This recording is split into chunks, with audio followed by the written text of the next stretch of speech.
அனைவருக்கும் வணக்கம். ஒரு 5 லா டிக்ஷனரி வேர்ட்ஸ் தான் பார்க்க போகிறோம். அதில் first word abandonment of a child.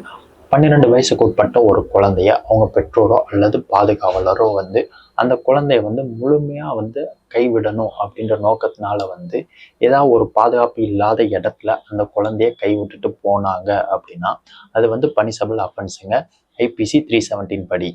நம்ம பார்க்க போகிற செகண்ட் வேர்ட் அப்ஸ்காண்ட். அப்ஸ்காண்டுக்கு தலைமறைவாதல் அப்படின்ட்டு யூஸ்வலாக எல்லாருக்குமே தெரியும். இதே லா டிக்ஷனரி மீனிங் என்ன சொல்கிறாங்க அப்படின்னு நம்ம நோட் பண்ணி பார்த்தோம்னா, ஒரு கோர்ட்டோட ஜூரிஸ்டிக்ஷன்ல இருந்து ஒருத்தர் எஸ்கேப் ஆகுறாரு.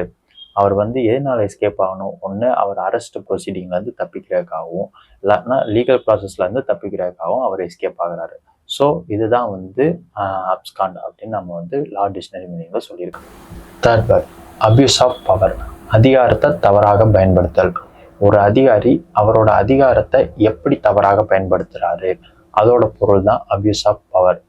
அவர் சட்டத்தை மீறாம, வித்தவுட் வயலேட்டிங் ஆஃப் லா, மீறாம உள்ளார்ந்து அவர் ஏதாவது ஒரு செயல்பாடுகள் செஞ்சு அதன் மூலமா சீரற்ற முடிவுகள் எடுக்கிறாரு. அதாவது அன்ஃபேர் டெசிஷன் எடுத்து அதனால ஒருத்தவங்க பாதிக்கப்படுறாங்க அப்படின்னா அதுதான் அபியூஸ் ஆஃப் பவர் அப்படின்னு. Fourth word acquisition. கையகப்படுத்துதல். ஒரு சொத்து இருக்கு, அந்த சொத்தை அரசாங்கம் கைப்பற்ற நினைக்குது அப்படின்னா அதை வாலண்டியரா ஒரு அக்ரிமெண்ட் மூலமா கையகப்படுத்த முடியாது. அப்ப வேற எந்த மூலியமா அரசாங்கம் அந்த சொத்தை கையகப்படுத்தும் அப்படின்னு நம்ம பார்த்தோம்னா, பார்லிமெண்டால இயற்றப்பட்ட ஒரு சட்டத்து மூலியமா தான் அந்த சொத்தை கட்டாயப்படுத்தி கையகப்படுத்த முடியும். அப்படி கையகப்படுத்தப்பட்ட சொத்தானது அதோட ரைட்ஸ் எல்லாமே அரசுக்கு தான் போய் சேரும். ஸோ இதுதான் அக்விசிஷனோட மீனிங். நம்ம பார்க்க போகிற ஃபிஃப்த் வேர்ட் அடல்ட்ரேஷன். விற்பனைக்கு ஒரு பொருளை கொண்டு வரும்போது அந்த பொருளில் நமது உடல்நலத்துக்கு கேடு விளைவிக்கிற மாதிரியே இன்னொரு பொருளை அடிஷ்னலாக ஆட் பண்ணாங்க அப்படின்னா அது கலப்படம். இதுக்கு சிறந்த உதாரணம் தனிமிளகாத்தூள். தனிமிளகாத்தூள் என்னது ரெட் கலரில் இருக்கும். ஸோ சேம் ரெட் கலரில் உள்ள வேற சப்ஸ்டன்ஸ் ஏதாவது அதில் ஆட் பண்ணலாம்.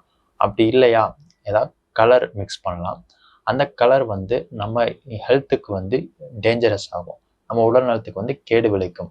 அப்போ இது ஒன் ஆஃப் த அடல்ட்ரேஷன். இந்த மாதிரி அடுத்தடுத்த தகவல் தெரிஞ்சுக்கிறதுக்கு bachelor of law memes Instagram பேஜை ஃபாலோ பண்ணுங்க. அண்ட் சேம் டைம் சட்டப்படிப்புன்ற யூடியூப் சேனலை சப்ஸ்கிரைப் பண்ணிடுங்க. தேங்க்யூ.